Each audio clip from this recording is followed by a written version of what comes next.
It's a bike. I have Paul Sadoff, built Rock Lobster bikes, have been doing so for a very long time. I don't want to say how long, actually. But you know, it is written somewhere. This is a bike I built specifically for the show. It is a single-speed cross bike. I've built a lot of single-speed mountain bikes, and in the last, I don't know how many years, last 10 years, single-speed cyclocross has caught on. You can talk to me.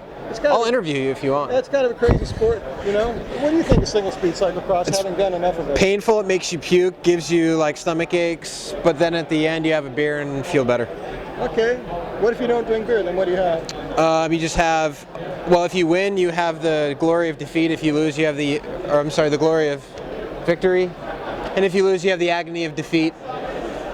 But you have a nice bike that you can race on. Camera guy, you getting this? Actually, this bike here is not particularly light. How light is it? Well, the frame's 5 pounds. It's made out of some very heavy-duty steel, but it actually feels pretty light when you pedal it. It's got a fairly fast set of wheels on it, fairly fast set of tires, and it's got some things incorporated that I normally don't do. Like what? Well, look at these brakes. Those are not cantilever brakes. Those are caliper brakes made by Paul Components up in Chico. Yep. And they're very powerful, but even though they're caliper brakes, they still provide a fair amount of room for mud, certainly for California mud. Now, a buddy of mine has a Rock Lobster that he races single speed, dirt drops. He raced Downeyville with it. Eric Dunstrom. Yeah. Now, is this kind of along the same lines of what you built for him? Oh no, his is a 2.9er. It takes really big tires. Okay, all right. This is 700 by 32C cyclocross racing bike. Eric had a very unusual request with his bike. He wanted to be able to do a lot of things on it, ride it over really, really rough ground, so it required some big tires. Yeah, yeah. And so that's what I built for him. I've only built one bike like that. His bike? His bike, yeah. His bike. Yeah. So you're the master of the one-off bike build. Well, you know, the big companies are covering all the middle ground very well, so people like me have to, you know, take somebody's whatever idea in their head and make it into a bicycle. And I like doing that. Eric had some very specific things that he wanted, and it was a good challenge for me. And this bike represents a very similar kind of challenge. I wanted to make a single-speed cross bike. I wanted to come up with something that nobody had done before. Yep. And so, well, I'd never put this set of brakes on a bike before, but I'm sure that other people have. But this particular cable routing that comes in on the inside of the top tube here, from the side, and then comes out the wishbone. Yep. I don't think anybody's done that yet. No, that looks pretty unique. I mean, what would be the advantage of having these Paul-style cantilever or caliper brakes? Well, if you look at them, you'll notice that they're very shiny. Does that make you go faster? Well, they're very shiny. They're shinier. Okay. Well, at the start line, maybe I don't know about the finish line. As far as the performance, then they stop really well. But of course, if you're racing, you don't want to stop. You don't want to slow down. You want to go as fast as possible. So you don't want to have any brakes. But you do want to have control, and they have a very, very, very precise, wonderful feel at the lever. So they do give you some control in places where you do have to stop and slow down. But really, the main reason why I wanted to do these brakes, put them on the bike, is I wanted some shiny bits on this bike. Got it. You know, I wanted shiny hubs, I wanted shiny cranks. I really wanted shiny rims, but I couldn't get the rims to the polisher in time, so they're satin finish.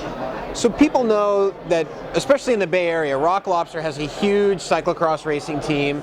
You do a lot of support of the local racing community. Oh, yeah. What do you glean from a lot of the racers and their feedback to the bikes that you build for them and that they race on? Are there things that you've learned from the racing that they've done and the feedback they've given you to help build a bike like this? Well, actually, the feedback they've given me has been very helpful.